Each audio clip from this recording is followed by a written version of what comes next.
du Père, du Fils et du Saint-Esprit, un seul Dieu, Amen, que sa bénédiction repose sur nous maintenant et pour toujours.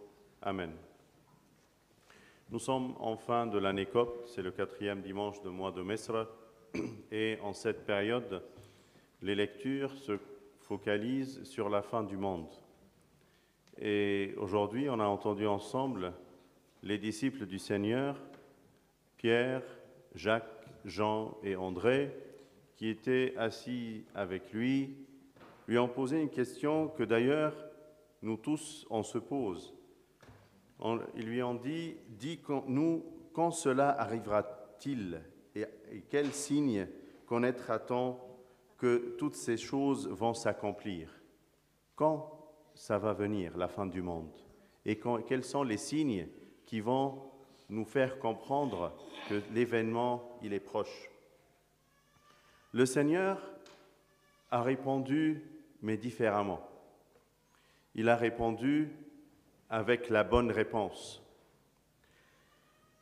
Il a dit, prenez garde, que personne ne vous séduise. Des signes qui se reproduisent depuis Jésus et jusqu'à nos jours. Des tremblements de terre, des guerres, des famines, mais des choses que nos ancêtres ont connues, on connaît et nos enfants vont connaître. Mais c'est quoi alors la réponse? Parce que la vraie réponse est la fin de la vie de chacun de nous. La fin de ma vie est la fin du monde pour moi. Et c'est pour cela, le vrai enseignement, c'est prenez garde, veillez, parce que vous ne savez pas quand est-ce que sera la fin de ta vie ou de ma vie. Personne ne peut savoir ni le jour de sa naissance, ni le jour de son départ. Que ça soit le soir, au milieu de la nuit, à l'aube, le matin, mais veillez afin que cela ne vienne pas quand vous êtes dans 3 états. Priez pour que ces choses n'arrivent pas en hiver. C'est quoi l'hiver de ta vie? C'est quoi le froid, la tiédeur spirituelle, la flemme?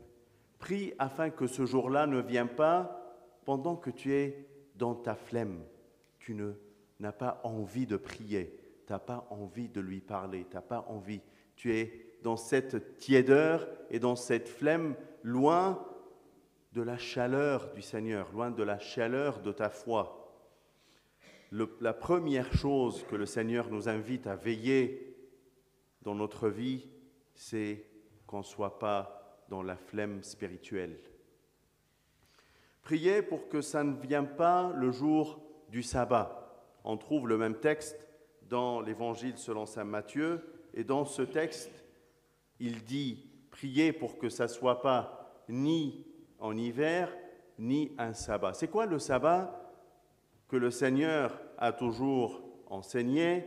C'est la superficialité de la prière.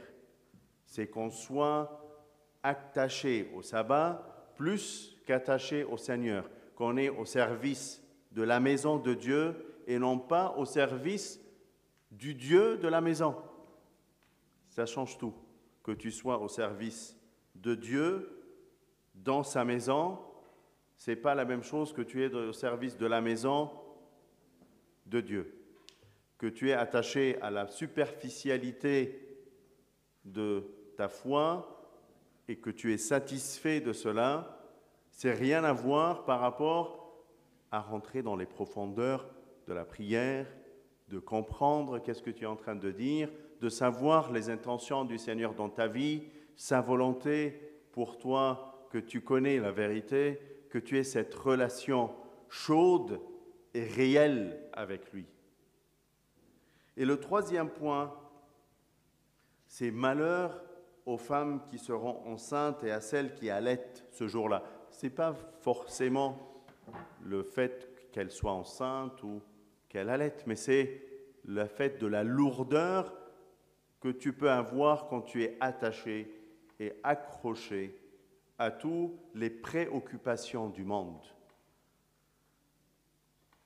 Ce qui est plus important dans la vie d'une famille, c'est les enfants. et le plus important dans ta vie, est-ce que c'est le Seigneur ou c'est les préoccupations de ce monde? Prie afin que le jour où ton âme sera appelée ne soit pas un jour où tu es préoccupé d'autre chose que le Seigneur. Prie afin que tu sois appelé en prière, en chaleur spirituelle, en attention au Seigneur et non pas dans ta flemme, dans ta tiédeur, dans ta superficialité spirituelle, ni quand tu es préoccupé de tout ce qui est dans ce monde. Vous serez haïs de tout à cause de mon nom, mais celui qui persévérera jusqu'à la fin sera sauvé. Tu seras haï, oui. Ne cherche pas que tu sois aimé par tout le monde parce que tu ne le seras jamais. Ne cherche pas que tout le monde te félicite parce que tu ne seras jamais félicité par tout le monde.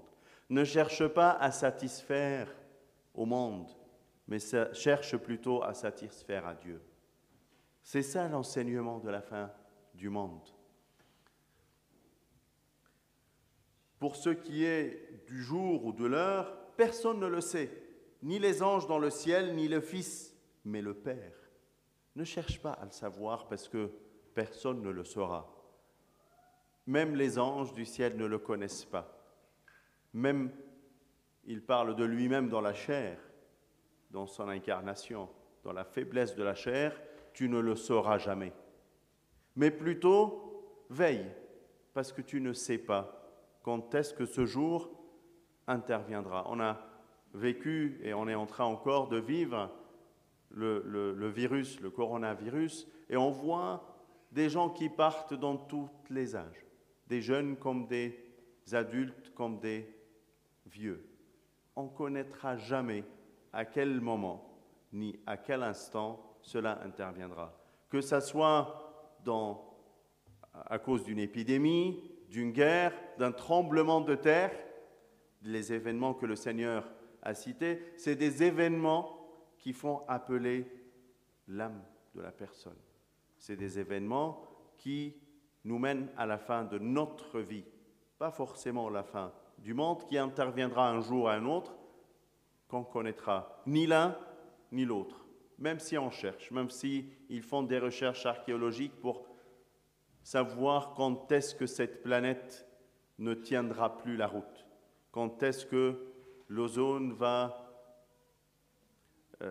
se détériorer, quand est-ce que le réchauffement climatique va être plus puissant. Tout cela, c'est des signes, c'est des indices qui nous rappellent la fin de ma vie, qui sera avant la fin de cette terre.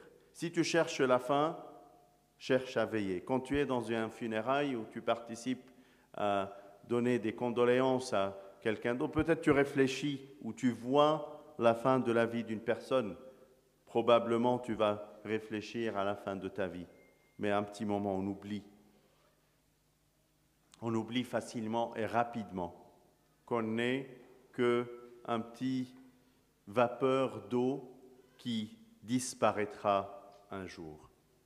النهارده أحبائي في نهاية السنة القبطية بنسمع مع بعض تعاليم خاصة بنهاية العالم ونلاقي التلاميذ النهارده بيسألوا المسيح نلاقي بطرس ويعقوب ويوحنا وأندراوس قاعدين معاه على انفراد فبيسألوه بيقولوا له قل لنا متى يكون هذا سؤال كلنا نفسنا نعرفه يا ترى نهاية العالم هتبقى إمتى وما هي العلامة عندما يتم جميع هذا وناس كتير تقعد تدرس في كتاب وتدور وتسطر ايوه هيحصل كده ايوه حصل كده وتبتدي تربط وعشان حصل ده دلوقتي والسنه الفلانيه يبقى فاضل كام سنه ويخشوا في حسابات ومتاهات كتير.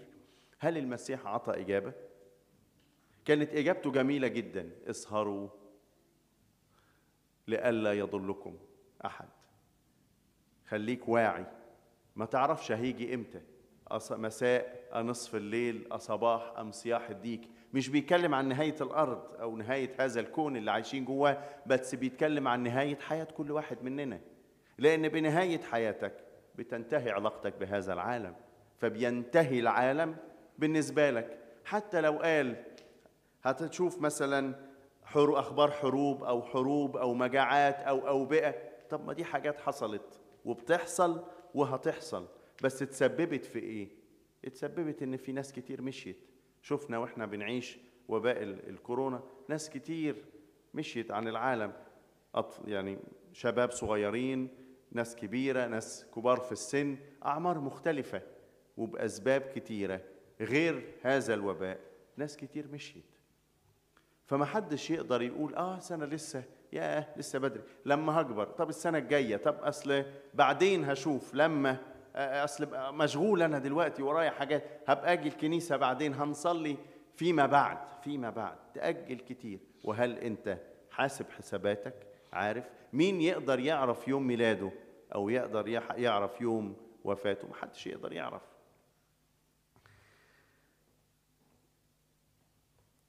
عطى 3 حاجات مهمة جدا لازم تخلي بالك منهم. أول حاجة هو بيقول لك صلي لئلا يكون هربكم في شتاء، يعني اليوم اللي يعني تؤخذ نفسك منك ما يكونش في شتاء. إيه هو الشتاء؟ إيه هو السقعة؟ السقعة غير الفطور الروحي أو البرودة الروحية. كتير بتمر علينا فترات كده تبقى ساقع بردان كده، مفيش علاقة سخنة بينك وبين ربنا، الأمور كده كلها نشفة، مفيش روحيات في حياتك. وعشان كده نلاقي معلمنا متى في البشارة بتاعته كمل الآية وقال لك لئلا يكون هربكم لا في شتاء ولا في سبت.